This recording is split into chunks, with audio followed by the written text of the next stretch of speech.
Hello guys, শুভ সন্ধ্যা। আজকেও চলে এলাম তোমাদের সঙ্গে ছোট্ট একটা ব্লগ নিয়ে। এই যে আমার গপু সোনার জন্য একটু মিষ্টি বানাচ্ছি নাড়ু তিল দিয়ে।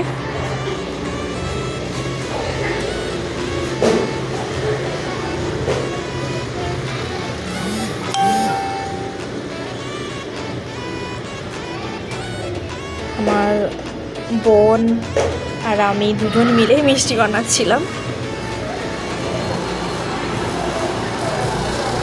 দুজন মিলেই মিষ্টিটা বানাচ্ছিলাম। তারপর দেখো পুজো করতে চলে এলাম।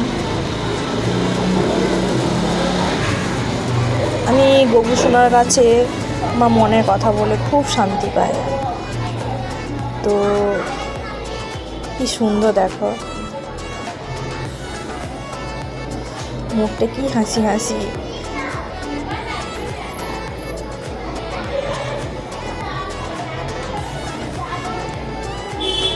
তোমাদের কেমন লাগছে তোমরা কমেন্ট করে জানাও। ছোট একটা ব্লগ নিয়ে আমার গপু শোনার জন্য চলে এলাম আজকে। তোমরা লাইক শেয়ার কমেন্ট করো। এই যে আমার ভোলে বাবা, তোমাদের অবশ্যই ভালো লাগবে নিশ্চয়ই।